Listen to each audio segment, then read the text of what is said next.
So 2018, I was in what should have been a fatal car crash.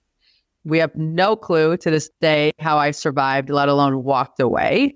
The police rebuilt the accident a number of different ways. It could not build a scenario that I survived. So I'm here and grateful for every one of those moments. I consider them bonus moments at this point.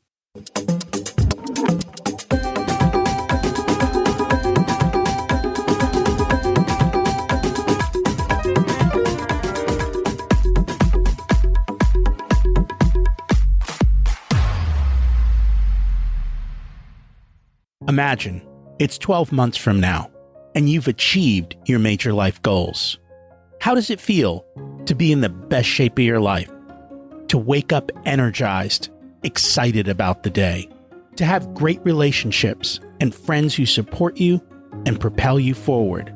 How does it feel to have an excess of money? To be able to make the choices you want? To be fearless and open to trying new adventures? Imagine being connected to the universe and it providing everything you desire. It's possible over time, and your past does not dictate your future. The only thing holding you back from this vision is you. It's time to take control of our thoughts and use them to our advantage. Welcome to Richer Soul, where we achieve our dreams and bring balance to health, wealth, relationships, time, and spirituality. If you have not had a chance to listen to episodes 1 through 9, I encourage you to go back and listen to the framework behind Richer Soul and how to create the life of your dreams. You can also find all the show notes for this episode at richersoul.com. Today's guest is Jenn Drummond. She has climbed the 7-second summit mountains, and she's going to share the experiences from all of that climbing and the lessons she's learned. Today's quote comes from Jim Rohn. Success is neither magical nor mysterious. Success is the natural consequences of consistently applying the basic fundamentals. And that's exactly what our guest did. She's learning universal lessons on the mountain that apply to all areas of our life. And she'll also talk about how she broke through barriers, and also about how to not let fear hold you back from what you want. And I know, well, for me, that also has been a struggle. And it's all about letting go. But it's also about that word we always talk about, harmony. In some senses, balance, but you've got to find that right one for you.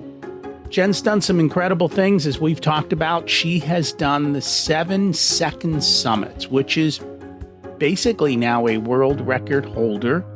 And she talks about what it takes, the resilience, the motivation, and the exhilaration of achievement.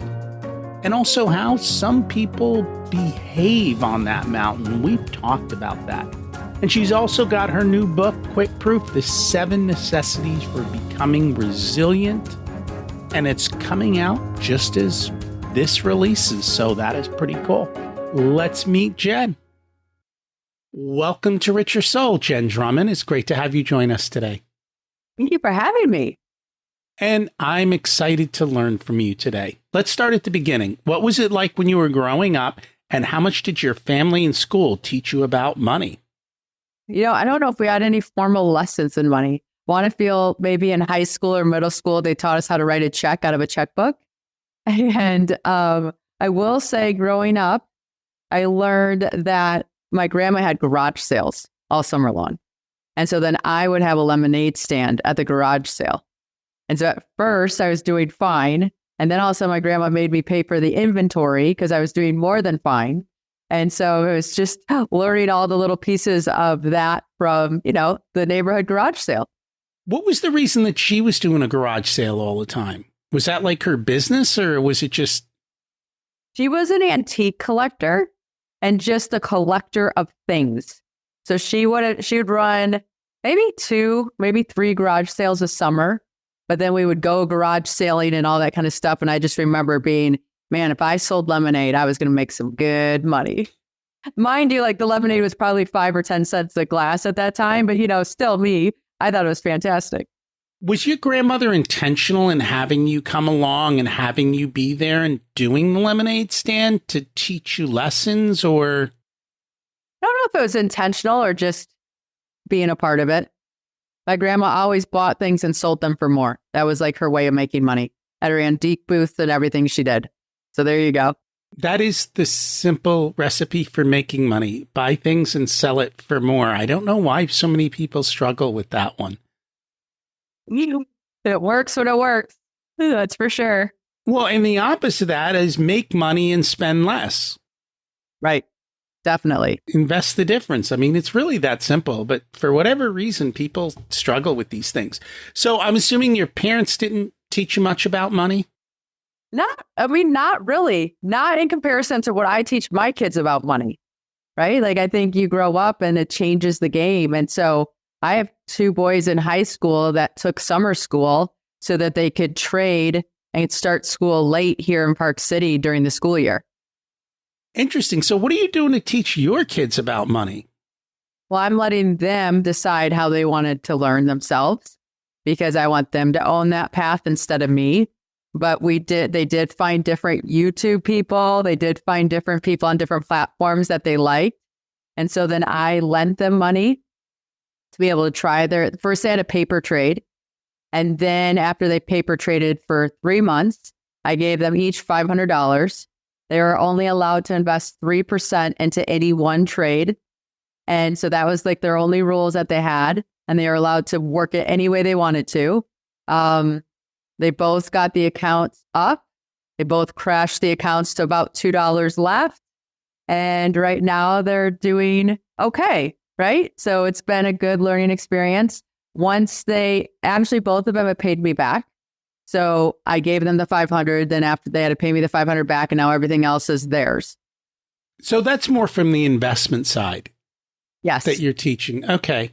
Are you teaching them anything to make money? Not really. I haven't. They've done the lemonade stand things. A neighbor wanted to get rid of some stuff. So then they did a share of an eBay sale, right? So, hey, I get half, you get half. I'll list it all and handle all of that. They've researched, all the stuff that social media teaches them. Oh, affiliate marketing and drop shipping and all this kind of stuff. And I'm like, you're not touching it until you're 18 and it's on your own payroll instead of mine.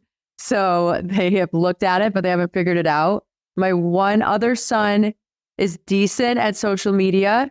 So I let him make a few videos for me instead of my social media team, and then he'll get paid for those. So just odds and ends, but nothing like, here's the formula. Interesting. No, that's cool. At least you're doing something for them to learn more and try that out. Yeah. And we haven't, like, when they earn money, they get to spend half and they have to save half. And if they want to buy something big, they have to pay for half and I'll pay for half. So those are 2 big principles, right? Because you're teaching them saving, you're teaching them delayed gratification, and you're also teaching them that it's not going to be handed to them. Right? The entitlement mentality. No, you'll hear my kids say, like, friends will come over and they're like, oh, you're going to be so lucky. And my kid's like, my mom says none of it's mine. We told our kids the same thing. We're like, your parents are rich, you're poor. You're going to have to figure it out, but we'll help you. 100%. It's interesting how that all comes together. Agreed. So sometimes in life, we have these life-changing events. And I understand that you had one. Can you share a little bit about that? Yeah. So 2018, I was in what should have been a fatal car crash. We have no clue to this day how I survived, let alone walked away. The police rebuilt the accident a number of different ways and could not build a scenario that I survived. So I'm here and grateful for every one of those moments. I consider them bonus moments at this point. So how did that change the way you looked at life? Oh, it stretched the rubber band, right? I think my rubber band is really tight before. I had very clear definitions of black and white and lots of shoulds and societal norms that I was trying to strive to reach. And then that accident woke me up to the concept that I don't get to choose when I die, but I sure get to choose how I live. And living isn't always winning. Living is all these other things in between. And I'd rather try something than not, where before I would have been like, oh, I'm not going to do that unless I'm good at it. It's almost like giving you permission. Yeah. Because everybody that I was following their rules, I'm like, they're all going to die when I die. Like, why do I care what they have to say on my life? Like, why am I living by their perceptions of things? And so it really gave me permission to go through my life and say, like, what do I want to do? What am I interested in? Who cares if it doesn't fit the norm or if it's out there or people don't think, have opinions on it that are not supportive? They're entitled to them. I'm also entitled to still pursue it. It's funny because you picked mountain climbing, and we had a guest on not that long ago, and he is also a mountain climber, and he wrote a book on that. And this is the one thing that I still cannot figure out with mountain climbers. You face a massive amount of risk. And I know even in your book, you talked about people dying. And it just, to me, it's like, it's a little scary. I know, but see, here's what happens, right? So you get into this near-death car accident and you don't die. A few weeks after my car accident, a girlfriend of mine goes running on a trail that I could push a stroller. It's wet out. She slips, she hits her head and never comes home. And you sit there, you think, like, okay, I just did this crazy thing and I'm alive. She did something healthy that we're encouraged to do and she's not. Like, when you really understand that maybe you don't have as much control in this world as you once thought, you start living and let the dominoes fall, and the dominoes are going to fall. How do you just let go like that? Kind of do, because, hey, if I could be walking the dog and could get hit by a car, right? I could be climbing. I might as well do things that I like. I mean, there's definitely risks involved in mountaineering, but there's risks involved sitting on your sofa and not exploring the world. And that's very true, right? Everything has a risk, some more than others. And it's interesting that, I guess, when you let go of all the worry, then you have the ability to just go for it. Yeah, and I mean, I climbed mountains, but there's two of them I turned around on. There's two of them that I was like, this isn't the time to summit. I'm going to have to come back another year because the mountain will always be here. My decisions will determine if I am or not. And so you just understand the mountain wins every time. It's not worth that, right? Because it's mine's catastrophic. Mine's done. My game's over if I decide to push the limits there. So I think the mountains just allow you to learn where your edges are. They allow you to learn where you can check out of ego and stay in tune with your inner compass. And when you have the confidence to turn around, a day before the summit, that's a different kind of confidence that you bring into every single thing you do. Because it's a lot easier to just continue climbing that mountain than it is to turn around when you're that close. Do you find that most people will have the courage to do that? Because I find most people push themselves beyond their edge and then they end up hurting themselves. Just even simple things, even going to the gym or running or something more benign. They always push themselves beyond the edge. Yeah, I was talking to one of my fitness instructors that I work with here in town, and the people that win the game in the long haul are the people that don't get injured. Because if you get injured, now all of a sudden you're rehabbing that injury. You already take it easy for months on end. And that other person who just went underneath that edge a little bit longer, a little bit more steady, all of a sudden now is months ahead of you and doesn't have an injured limb that they're always going to try to, baby. Because now, let's say like you break your leg. Now all of a sudden your muscle pattern is moving differently because you're protecting that leg. So now when that leg's able to start being used again, you have to balance out your muscles. Otherwise, you're going to have one leg stronger than the other, and that's going to pull you out of balance. And it's just a lot of work to rehab something that goes wrong. And you're way better off doing that slow, steady, compounding interest type of climb. And that's the way I describe it. The power of compounding interest. You just have to keep going. As long as you don't blow up, you get the ability to do that. And it's more the tortoise and the hare, right? You can go fast or you can go slow and have guaranteed success. I find for a lot of people, it's just hard for them to do that, to say no, to step back and to wait for tomorrow. Because that's essentially what you're saying. I'm waiting a year to come back to this mountain or longer. Yeah. And I have like 7 little people that hold me accountable. I told them that I would come home alive with all my body parts intact. So that's an important promise for me to keep based on the environment that I'm playing in. So though, when I have 7 little voices inside my head, are you making the right choice? Are you making the choice? Are you going to be able to keep your promise? It's a little bit easier to stay in my lane.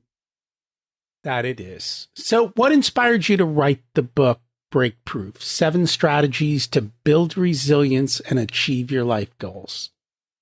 Yeah. I was halfway through the pursuits and a friend of mine and I went out to lunch and he was like, you need to write a book. These stories are fascinating and I don't even like mountaineering. And he goes, and they apply so much to our everyday lives. And so I thought about it and I thought, yeah, I'll write a book. Didn't realize how much work was involved in writing a book, but hey, live and learn. I will be continuing to climb mountains. Not sure I'll continue to write books, but we'll see.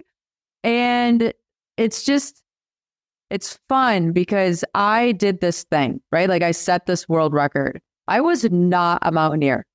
I was not. I had climbed 1 mountain. I hadn't slept in a tent, like all these things that if you looked at me on paper, there was no way that I was going to set this world record. And because I became resilient in the pursuit, I connected deeply to my why. I did all the strategies that I outlined in the book. I was able to do this heroic feat. And I realized like there's so many of us walking around with untapped potential. And when we step into this thing that calls us and have the courage to live it out and the resilience to overcome and overcome and overcome, like the things that happen have ripple effects that we can't even magnify. Like we don't even get to see how far it reaches and how much impact it has. But even what I know that I've seen for what I've done, like if 2 more people do that, the world shifts and changes for the better. So true. So just so the audience knows, what is the world record that you broke? Yeah. So I set the world record. So I'm the first female to climb the 2nd highest peak on each of the 7 continents. That had been done by 1 male before. The 7 seconds is what you call it. They're actually harder than the first 7. And I set out on it in December of 2020 and just finished June 1st of 2023. So that was pretty quick. Yeah, 2.5 years. In the midst of kind of COVID, right? Yeah, COVID definitely played a huge factor in things because 1, you climb a mountain during certain times of the year based on when things open. Like you always climb Everest in May, you always climb K2 in July. But then we also had to wait until countries opened, right? So Ojos del Salado in South America was my first climb because Chile was the first country to allow Americans back in. And then I went to Kenya and climbed there because Kenya was one of the first ones to let people back in. So, it was an interesting way to start the pursuit for sure. And why is climbing the 2nd highest peaks harder?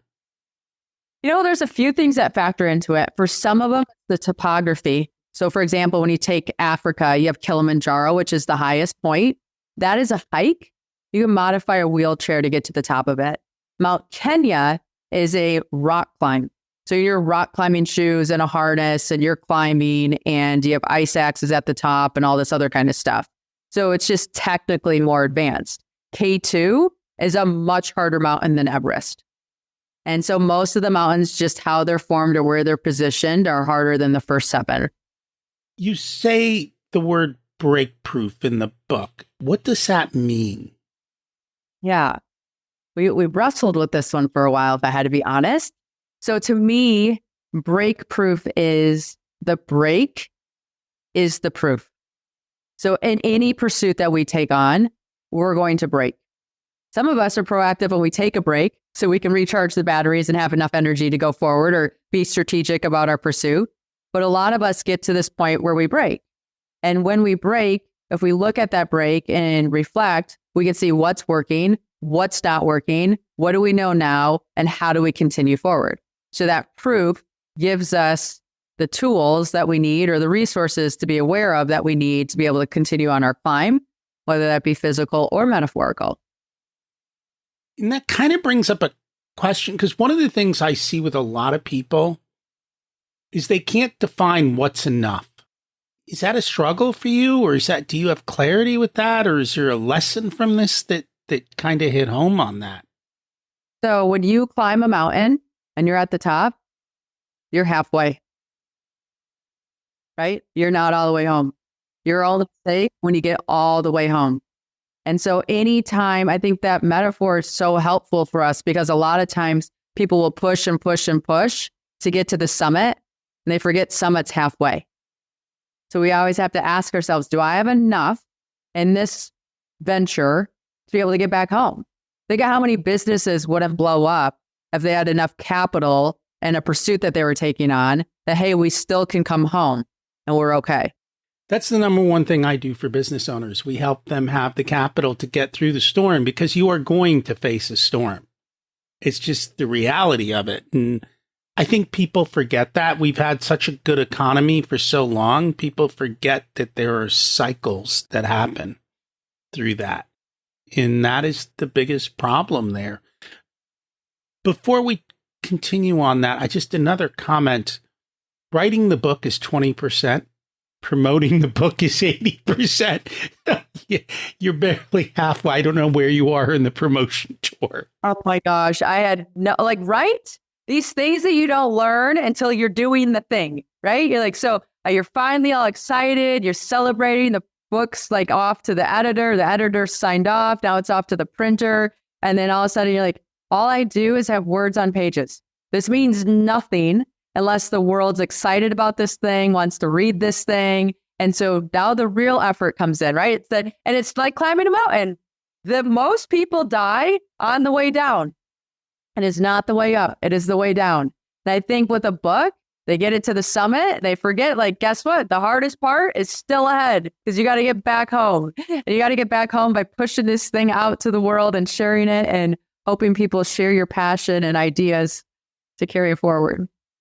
Were there other lessons you learned from writing the book? Oh, here's the thing. The book takes the reader to each one of the climbs, and we go through the climb. So they're kind of brought into that environment. And then I highlight a lesson that I learned on that particular climb that you can apply to your own life. So when you're doing your climb of your pursuit, you're like, oh, okay, this is going to happen. So that kind of falls in line with writing a book, right? Because it's my mountain. And one of the things with writing a book, I realized, or like many pursuits that we take on, big mountains take big teams.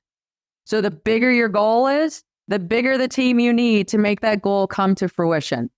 And I think so many of us think we're like going to be able to take on the world and do it ourselves. And this huge goal, we've got it. You're going to run out of energy. You're going to run out of time. You're going to run out of resources. And it's going to be a slog. It's not even going to be fun, right? Like, what's the point of doing it if you're a grouch the entire time you're trying to get there? You know, it's kind of funny. In society, we don't recognize the team. So when you went climbing the mountains, you had Sherpas. And they do it multiple times. And yet we give all the accolades to the one person who goes with the person who does it all the time. Why do we ignore the Sherpas in society? I mean, for me to climb Everest, I had help lined up at home, right? All the kids taken care of, all their activities taken care of, all the bills paid, all the things going, right? Sometimes our Sherpa is e-bills or automatic payments, right? They make your life that much easier. Then when you get to the mountain, you have different sections of Everest. So there's different teams that run different sections to keep that section safe. Then you have chefs, and you have helicopters, and you have mules, and you have all these things that come in so little Jen can get to the top of this mountain. And it's fascinating how many things are involved and how many touches touch this pursuit for it to happen. And then I was giving a speech the other day, and part of the speech was, I was at the top of Everest for 10 minutes. I trained 1,000 232 hours to spend 10 minutes on the top of that summit. And I think a lot of our pursuits are the 1,232 hours, and we put everything into that 10 minutes, where the 10 minutes should maybe be the cherry and the 1,232 hours should be the cake. If you're not enjoying the hours, you're not going to enjoy, like, you don't get to the summit and go, hallelujah, right? Yeah, right. I mean, it's seriously, you have to enjoy the entire thing. Now, every moment, no. The reason why we wave flags at the top is because we're excited. We said yes one more time, then some voice in our head wanted to say no. You made the comment earlier about how doing this had lessons related to running a business. What were some of those lessons? Oh, one of my favorites is acclimatizing, right? So when I first got into mountaineering, I had no idea there was a thing called acclimatizing. I literally thought you got to Everest. It just took weeks to get up and weeks to get down. So when I started training for Everest and I learned about it, I realized, oh, you actually go up to Camp 1 or Camp 2 where you'll hit a point of failure. Like your body will not be able to operate anymore because there's not enough oxygen in the air for your current physiology. So then you go back down to base camp after that point of failure, and then you sit there for like 3 or 4 days and your body acclimates. It actually physiologically changes and starts producing more red blood cells so that when you go up the mountain, you can go up the mountain higher and feel good. And I think so many of us build this business and we think we're going to go from the base camp to the summit and just one fell swoop. And the reality is that we're going to hit points of failure. And when we hit those points of failure, we have to come back to the boardroom or come back to the conference room and evaluate what's working, what's not working. What do we know now? How do we reorganize so that we can go higher up our mountain and get closer to our summit? And so just having that terminology of acclimatizing almost gives you permission to be like, oh, this isn't the end. This isn't a quit. This isn't a don't go. This is we hit a point of failure. Now it's time to learn and then continue forward. It's funny. We had Mark Moses on. His book is Making Big Happen. And he takes businesses from 7 figures to 9 figures. And the one thing he will show you is along that entire journey, the team you have constantly evolves. Like the same people are not surrounding you at the end that were there at the beginning. And you have to make hard decisions, ones that you don't like, and you just have to keep going. And as you hit the next level, you have to bring in different skill sets, different resources, learn different things in order to be able to take that next step. Yeah, definitely. And you have to be willing to let go to grow. And I think that's hard, right? So I remember you have to be smart about who you share your pursuits with and how you level up. When I first decided I was going to climb Everest, my first call was not my mom and dad. Okay, my mom and dad would squash that idea so fast that it would never barely even leave my mouth, right? And so my first call was to a coach that trained people to climb Everest and knew people that climbed Everest and had climbed Everest himself. So then all of a sudden that mentor made me feel like, oh, he's a human. He's just like me. If he can do it, I can do it. Here's what we need to do. He's been there. He knows. So that when I call my mom and dad, it isn't like, hey, I'm thinking of climbing Everest. It's like, hey, I'm climbing Everest. Here's the season. Here's my coach. Here's what's going on. Da-da-da-da-da. Because my confidence builds their confidence. And then things start to fall into line. Parents don't want you to be happy and successful. They want you to be safe. I'm a parent. I feel the same way. I 100% feel the same way. So how do you fight that struggle with your kids to push them to crazy things that maybe you're afraid of? In a sense, not afraid, but afraid that something will happen to them. No, I mean, I have a son that is into motorcycles. I absolutely hate motorcycles. I have friends from high school that have permanent damage from motorcycle accidents, right? There's proof it's not the safest thing in the whole world. But when I see that child figuring out his balance and leaning in and feeling alive. And I just have to tap into that. This is who he is as a human. I just have to love him and remind him to be safe as much as possible. But to shortchange what gives him life, that's not fair. Very, very true.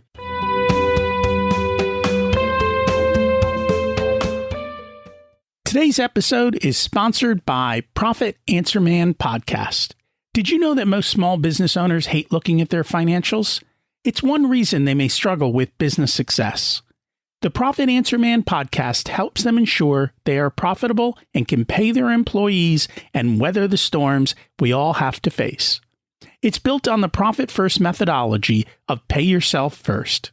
The Profit Answer Man podcast is a must listen to for every small business owner and anyone who wants to help them survive and thrive.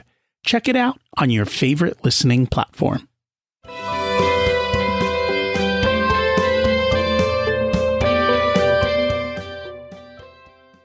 So there was a surprising line in the book that you talked about, and it's people who are near the summit and who say, I'm not going.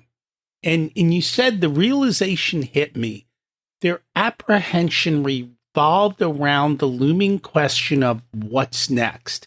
After accomplishing such a monumental task, what remained for them? And I've read many stories about people who compete in the Olympics and the letdown at the end, or going to the moon, the letdown at the end. What do you do next? I'd love for you to talk about that.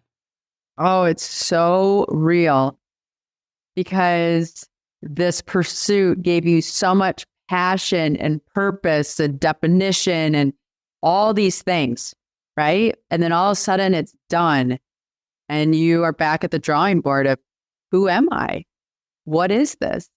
How do I get there again, right? And it's a journey by all means. I'm lucky. I think that I had a near-death experience because the extraordinary will always be extraordinary. Learning how to appreciate the ordinary and turn that into extraordinary, that's the true talent. So learning how to appreciate the everyday mundane tasks and just not these special quests that you go on or these special experiences you have, those are always going to be special. The challenge really lies in how do I enjoy this next year of rest of a human being instead of a human doing. So how do you do that? Yeah, I mean, you slow down and you realize there's a different beauty here. There's a different thing to be appreciated. There's a different way of looking at all of this. And I'm just grateful I'm here to have them. I cannot be in summer season all year long, right? This is my winter. This is my recharging, my reconnecting to who I am, what do I want my next phase to look like? I get to create my future. So I want to do that with intention. To be able to do that with intention, I need the space to figure out what that looks like before I start pursuing it. And that was going to be my question. Did you figure out the next thing before you finished this one, or are you taking, I guess, a period of rest to figure out the next? Yeah, so I will say that if you're doing something hard, so like Everest, right? I had no idea when I was up against on Everest. You just hear all the stories and your mind plays a million tricks on you. I had another mountain after Everest, right? I had K2. So for me, it didn't make Everest as big because there's something after it, which then took off the stress and the pressure to have Everest be all that it had to be. So it's very interesting for me when I came up to this goal and I was done in June, and I really didn't have anything next. And I promised myself that I wouldn't take on anything for a year because I'm a quick start and a hard stop. And I know that about myself. And so I knew that I just needed to, this was the last 2.5 years of my life. It took a lot of time, a lot of effort, a lot of energy, a lot of resources. It's really easy for me to say yes to something that's the shiny new penny. I need to just be calm and show my kids that there doesn't always have to be a next. You have to learn how to appreciate what is and then still on the side, be thinking about what's next, but not always being chasing something so that you're always then, and learning how to appreciate the now. How many people do you think appreciate the now? I think not that many. Otherwise, the self arena wouldn't be as big as it is.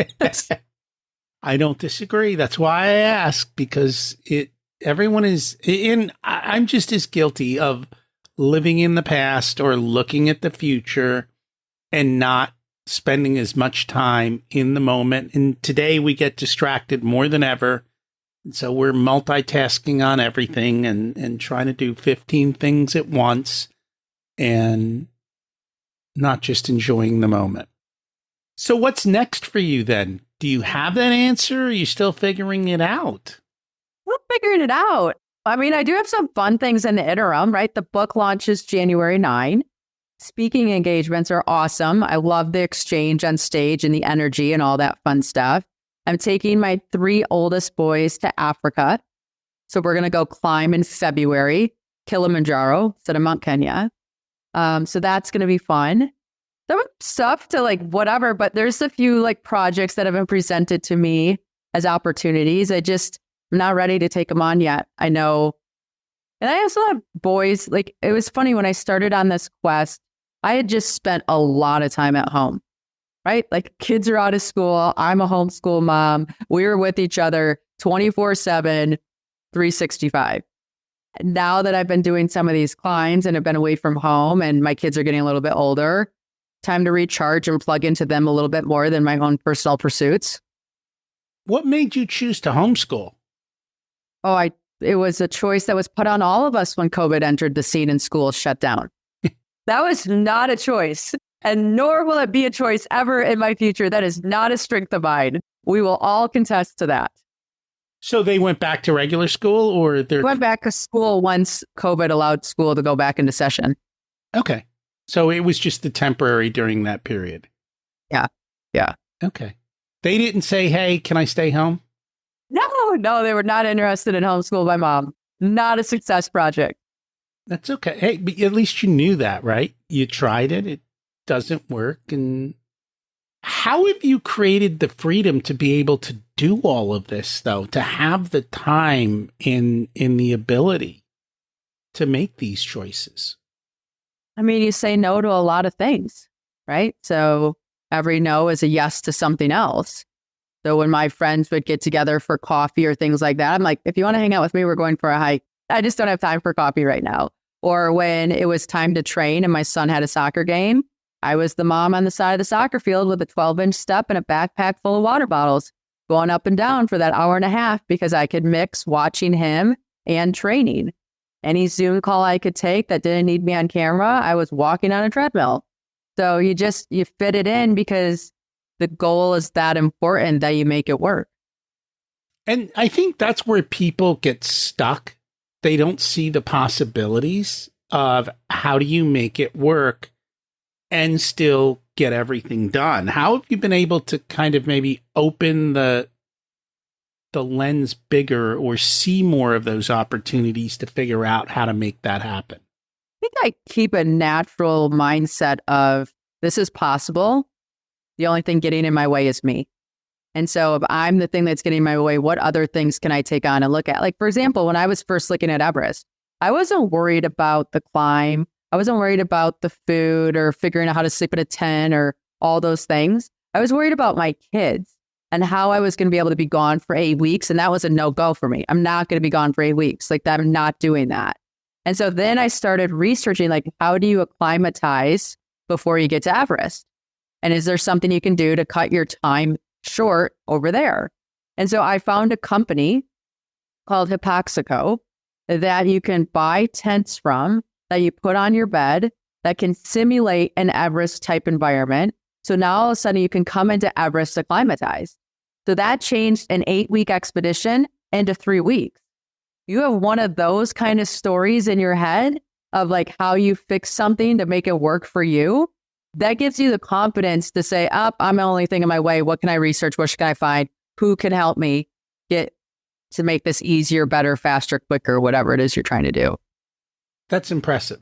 that you figured you saw the problem and you said, how do I solve it? And then you found a solution. I think more often than not, people don't do that. Yeah. They just either they walk away or they make a bad choice. In other words, they go away for 8 weeks, which causes a whole slew of other problems. Yeah. It was beautiful. I could acclimatize at home. You know what that meant? That meant 5 extra weeks with normal food, a normal bathroom, and a nice, comfortable bed. You know, people one of the reasons why people don't summit Everest is because they get sick.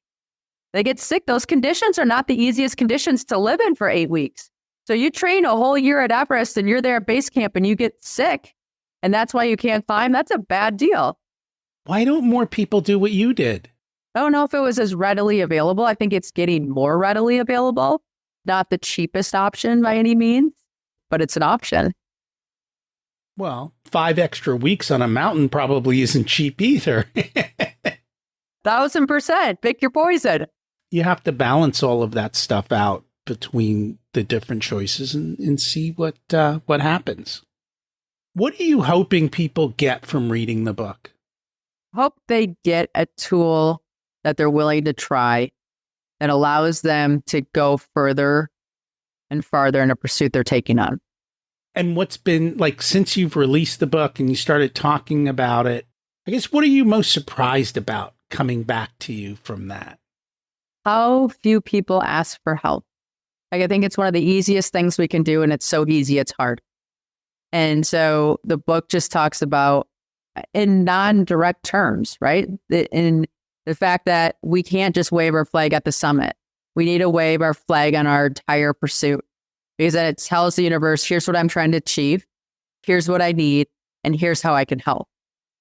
So I'll give an example. When I was going to climb Mount Kenya in Africa, I wasn't going to do that one when I did it. I was saving it towards the end because it's more of a rock climb, and I wanted to have more time to build my skills. But I put on social media that I was trying to do this pursuit, and here's what I was like, here's my mountains. And a charity reached out to me. They said, hey, we have a connection in Kenya. We've raised money to deliver an ambulance. If you're going to Kenya, can you be a part of our charity and help be the face to deliver the ambulance? Yes, 100%. They would have never known I was able to help them if I didn't put out there what I was trying to do. I would have never gone to climb that mountain and work with the guides that I worked with, because that charity had people on the ground that could help me get to the top of the mountain. It just became this great synergy because we both said, here's what I'm trying to do. And those flags intercepted. And now we got to work together to make it happen. I think a lot of people like to work incognito until they arrive, because it's vulnerable to be in the pursuit and to fail in front of everybody and to have to turn around and to do all that kind of stuff. But if you view that as that's part of the process, you're not going to get rid of it. So you might as well just make it public because it is what it is. Then so much more becomes available for everybody. Were there a lot of other things that happen like that, or just in general that you've noticed that when you put things out, the universe answers? Yes. Like crazy, right? Like you do big things, like people want to be a part of it. People are excited for you. People I didn't even know. Like, hey, would you come to my country? Let me know. I'll take you out to lunch, or I'll pick you up from the airport. I'll do whatever. And it's been, like the mountains have been secondary.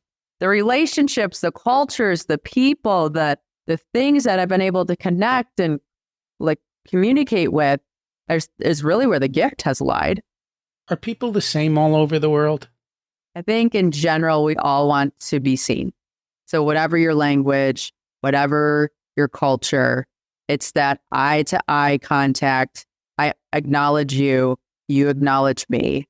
And that being seen and seeing one another is universal.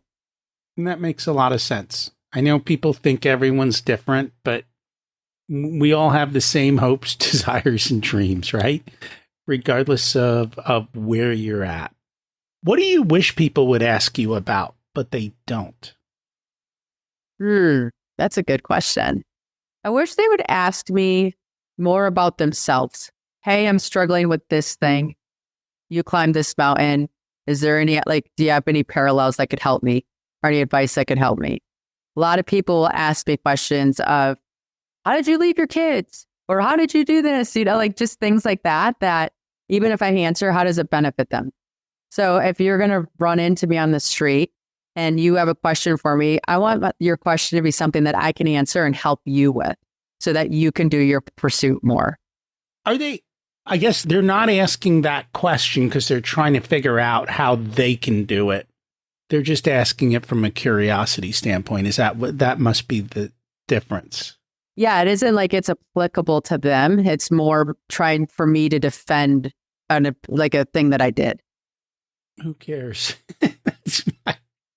I'm trying to think, I'm like, what lessons do I need to learn? And honestly, for me, I think the biggest ones that always come up are how much is enough and how to overcome the fear. Yeah, I think the fear is always there, right? And you're going to have to employ different tactics to overcome fear at different times because fear's tricky and it moves, it changes, it shape shifts. I remember I have a fear of heights. And so when you have to climb Everest and you have a fear of heights, you have to go over those ladders that go into these like 2,000 feet of drop. I just remember being, okay, I'm going to do this. Like this has already been decided. Like I'm doing this. So I'd have to give myself a pep talk. And it's fascinating to me, like how few people have a pep talk, like on speed dial, right? Like I have a pep talk on speed dial, or I have certain videos that I like to watch or certain songs that I like to listen to when I need to get into a mood to do something hard. So if you like, what does your toolbox look like for when things get hard? What are the different things you can employ to help you get through that hard part? Then when that hard part comes up, so I did a pep talk, I listened to some pop-up songs, and then I had a mantra. So there was 100 things that could go wrong on this ladder, right? Like I remember my first step on the ladder. It's not an OSHA approved ladder, right? This is like drilled into the mountain and everything's safe. You take one step on it and the whole ladder goes like up in the air sideways on the other side, right? You're like, okay, well, if I move this ladder too much, it's going to fall on the cross the other way, right? How is this all lining up? I mean, it's overwhelming how scary that can be. But the thing that I have power in is what I think about. And so I would say to myself, safe step, safe step, safe step. I said it out loud. I said it shaking. I said it walking. I said it moving across that ladder the entire time. So another thought didn't have space to latch onto my head, right? Safe step, like kept blocking every single other thing out of my head because I just do that over and over and over again. And I got to the other side. We had a dance party because I had so many nerves in my body. I needed to shake them all out and not carry them with me up the mountain anymore. And just like learning, okay, when you have these sensations in your body, what's the story that you're writing? And what are ways to get rid of them so that you can still function? Because fear is along for the ride. How do you play with that balance between the body and the head? Because it is a constant back and forth. And I think for a lot of people, I don't know, does the head usually win or does the body? I mean, what chicken and egg right there, I think. I do feel I got into the car accident. And when the guy peeled back the windshield and asked me, like, are you okay? And I looked at him and based on his facial expression, I was like, I don't want to look. Like, are you kidding me? Am I okay? You look like I'm dead. So I closed my eyes and I wiggled my fingers and toes. And I remember being able to say out loud, I can feel my fingers and toes. I can feel my fingers and toes. He's like, I think you're going to be okay. And when things get scary or loud or overwhelming, if we can shut off that brain for a minute and get back into our body and we can wiggle our fingers and toes, that gives us a chance to reset that story and write something new because we're okay. And I do that a lot. When I'm in spots that my brain is running, I'm starting to get overwhelmed, everything feels heavy, I shut out the world and I just connect back to my body. My body, like my fingers feel cold, or my feet are hot, or whatever. I can feel them. I can feel them. If I can feel them, life is good. And so then you can restart the story and open your eyes again and take on what's in front of you. And what you've constantly talked about is having a toolbox. How did you build your toolbox? I think you try things from other people, right? Like the ice baths and the meditations and the yogas and the, silent retreats and the darkness retreats now and all these different methodologies that work for other people. And you try them. You're like, okay, well, this maybe works for me or this doesn't. And you just start building your own toolbox of like mantras and affirmations and music and different things that you find resonate. And I think that's the key. We can't use somebody else's tools. You have to find the ones that work for you. And the first time you use a tool, maybe it's not so good. But the more often you use your tools, the better you get at using them and the better your results come to be. Definitely. And you blend them, right? You're like, okay, well, 20 minutes of meditation isn't a great way to start. Maybe one. You just, everybody looks at these end results and it's like, hey, your first version of anything is terrible. I look at my first versions of my podcast and I want to rip them off the internet. I'm like, let's share these. But whatever, it's the story of evolution. It happens. And I think too often everyone is comparing themselves to the end result, not to the beginning result of or where they are on that journey and matching that up.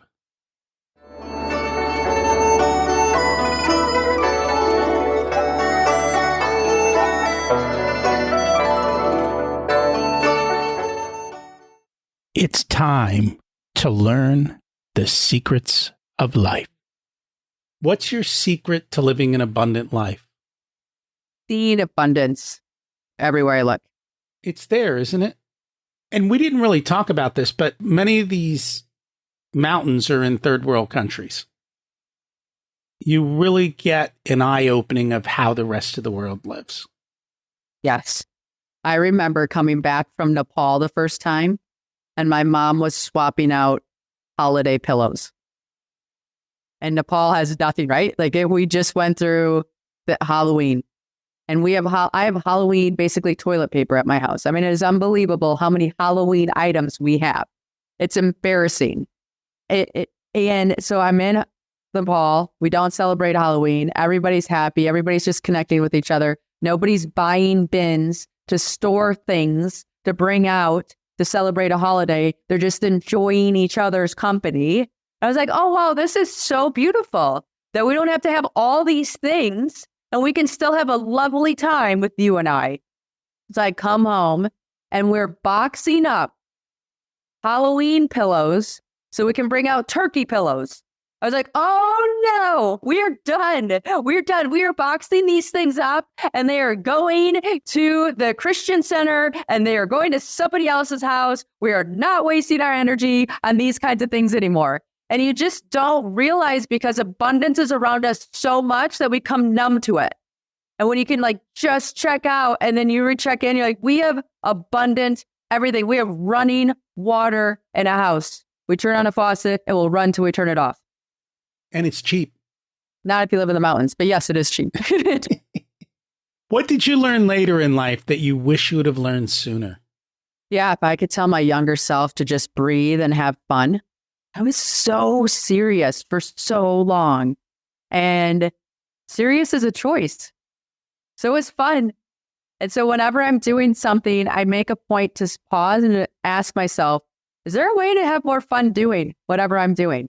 Because what I'm doing is going to get done, but maybe I could have more joy in this pursuit. And what does that look like? And that comes back to climbing the mountain. If you don't enjoy the journey, you missed it all. And too many people, I think, in life climb their metaphorical mountains waiting to be happy for when they summit, only to find out they picked the wrong mountain. If you were to give an 18-year-old one specific piece of wisdom, what would it be? Stay curious. I think just having that curious mindset of, is there another way? Is there another option? Is there just curiosity in general gives you so much more room to have the experience of life. And that it does. And, well, that's where I struggle with the school system. They take the curiosity away, unfortunately. Believe me. If I had the mentality that I could homeschool, I wish I could. I did for a little bit when they were younger. We did homeschooling stuff. And when we did COVID, part of COVID was in Hawaii. And one of the neighbors next door was a biology teacher that wasn't teaching anymore. And he came over and set up a whole bunch of fish tanks. And then the kids went down to the tide pools and they collected critters. And then they studied those critters. And then they saw what they did and ate. And then we recycled those critters back and picked up new critters. And that was like the best experience ever. It's just something I couldn't do on a regular basis back at home. But it was such a refreshing way to approach education versus, can you dissect this frog and label its parts? Yes, I can remote memorize whatever you need me to do. Thank you. Very true. If people would like to learn more about you, the book, where can they do that? Please check out jenndrummond.com. I have a link to the book. You'll have a link to other things that I do. All my social channels are there. Reach out, say hi, introduce yourself. I'd love to know what you're up to. And we will put that all in the show notes. Thank you so much for joining us today. Let me ask you a question. What's in your toolkit? Or do you not even have a toolkit? Maybe you need to create one. I have certain go-to things that are just there for me automatically. Things to help me calm down, get into my body, and experience life. I have morning routines and building out evening routines. And now we're playing with all kinds of monitoring for glucose and fat burn and all kinds of programs to help keep me on track. And I got to tell you, it's really awesome. It's been a lot of fun. The other thing that we talked about is fear. And how does fear play into decision making? And how do you view the world? Some people are so fearful they don't do anything. And that's a shame. I've done my best to conquer my fears. I'm not perfect, continually working on it. And the last thing is, how do you decide what's enough? Too many people can't stop. They chase, and they just never can be happy. You have to figure out for you what's enough and then learn to let go. Next week, we're going to have some real fun. I've got on Brianna Hines and how to tune into your soul. If you enjoyed this episode, you know someone else who would you do me a favor? Would you share it with them? I'd appreciate it. Thank you in advance. Thank you for listening. Have an abundant week.